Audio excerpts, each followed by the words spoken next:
बहुत चैलेंजिंग है। और मैं बहुत मेरा आभार प्रकट करती हूँ सोनिया जी के तरफ, क्योंकि सोनिया जी मुझे ये काम सौंपी है, ये ज़िम्मेदारी सौंपी है, तो मैं निभाने की ज़रूर कोशिश करूँगी। मेरे तरफ से जितना होना है मैं करूँगी प्रयास।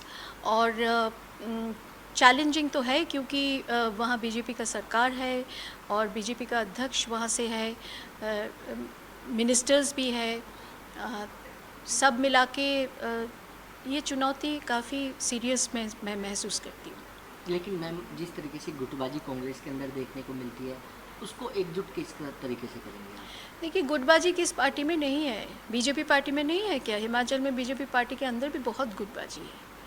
तो ये बात नहीं है कि गुटबाजी है वो चुनाव में उसका कोई असर पड़ेगा, क्योंकि ये जो ग्रुप के बात आप कह रहे हैं कि अलग अलग लीडर्स अलग अलग जगह पे अपना ग्रुप लेके चलते हैं, वो लीडर्स तब भी थे जब उपचुनाव हुआ था, और उपचुनाव में हम 4-0 में बीजेपी को हराए। उस समय भी बीजेपी का सरकार अपना प्रदेश हिमाचल प्रदेश में भी थी और सेंट्रल में तो थी। तो इसके बावजूद भी हम लोग हराए हैं, तो वो एकजुटता के कारण ही हुआ है। तो आप लोग जैसे कहते हैं कि वो कांग्रेस में बंटवारा हो गया, लीडर्स अलग अलग हो गए, एकजुटता नहीं है, वो गलत है। तो एकजुटता है और वो रहेगा। लेकिन मैम, आनंद शर्मा जो हिमाचल से आते हैं, वो कहीं ना कहीं कांग्रेस से नाराज दिखाई दे रहे हैं। उन्होंने अपने देखिए, अपना नाराज़गी दिखाना एक चीज़ है और अलग हो जाना एक चीज़ है। नाराज़गी तो पार्टी में दिखा ही सकते हैं। हमारी पार्टी एक डेमोक्रेटिक पार्टी है।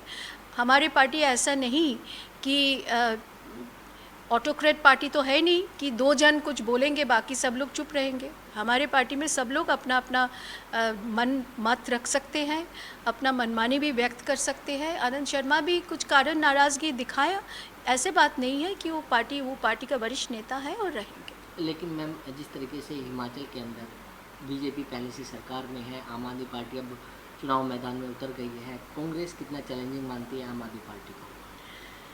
देखिए, कोई भी पार्टी चैलेंजिंग है, क्योंकि हिमाचल में जो वोट का अंतर होता है, जो डिफरेंस होता है, वो बहुत कम होता है। तो उसमें कोई भी पार्टी आके, थर्ड पार्टी आके अगर वोट काट के ले जाते हैं तो उसका असर तो पड़ेगा ही, चाहे हमारी तरफ पड़े या प्रतिपक्ष के तरफ पड़े।